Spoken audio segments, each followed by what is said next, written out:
is Tinikling? Tinikling is perhaps the most famous traditional dance of the Philippines. Based on the movements of the tickling bird, Tinikling is a form of dance in which two people clap two poles of bamboo together while other dancers weave through and try to avoid getting their feet caught between the bamboo. History of Tinikling. Tinikling is a traditional Philippine folk dance which originated during the Spanish colonial era in 1500s. The term tinikling literally means to perform it tickling-like. It is said to have originated from a type of bird, tickling. Tinikling is an imitation of the tickling bird dodging bamboo traps set by rice farmers. It was started by farmers in the Visayan islands of Leyte. The dance have also been said to have derived from a punishment that the Spaniards practiced. The punishment was to stand in between two bamboo poles.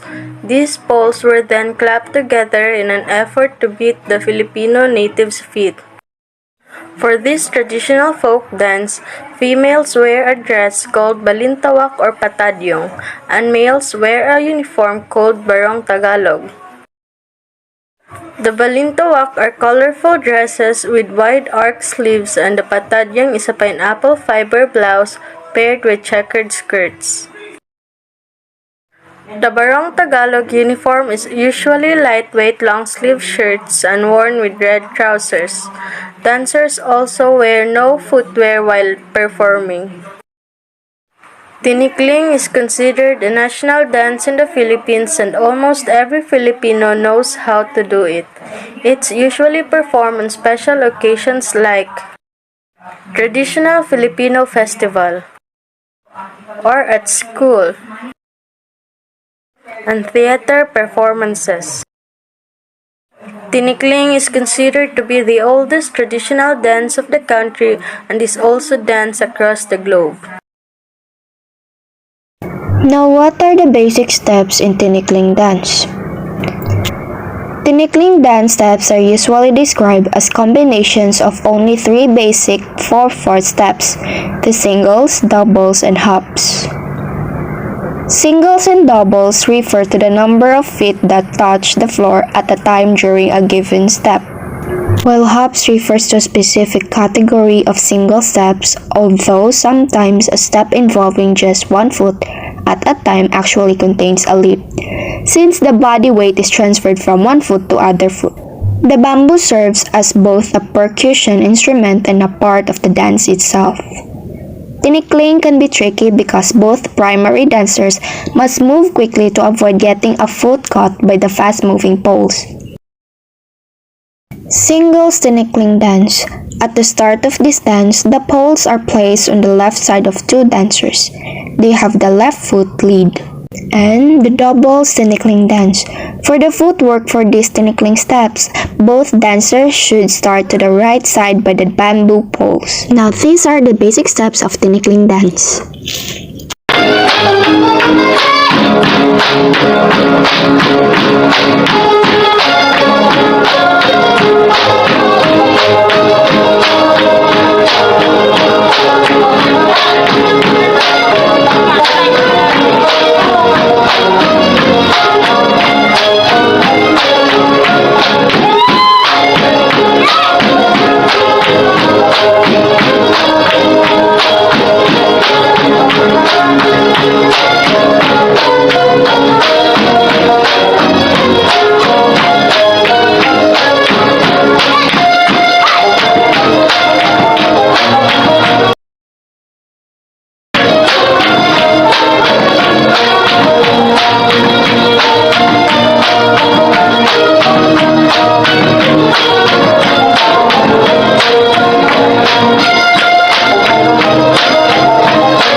Cultural importance of Tinikling.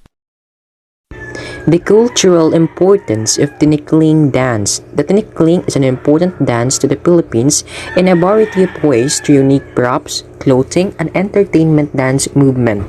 It mainly represents many of the values that are important to the Philippines, such as nature and life. When looking at the Philippines, it is easy to see that culture is something that Filipinos value greatly. We utilize dance as an expressive way to engage in our culture and heritage. Tinikling is the national dance of our country. It plays as important because it resembles the early life of the people, including the means of our culture or the granary of rice, the artistic environment, and the customs or practices of our ancestry. Up to the present, these dances are very close to the heart of every Filipinos as it symbolizes one identity.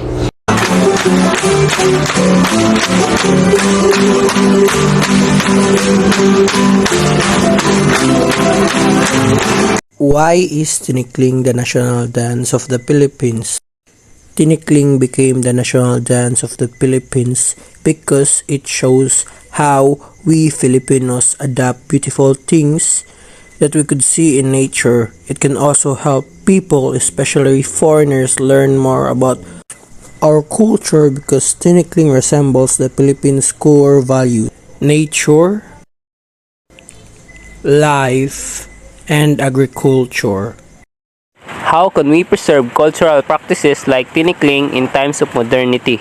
For me, to preserve and strengthen our folk dance through promoting and performing it in any ways, like group dance competition in school, either it's local, national, or international through the help of the teacher, especially in MAPE.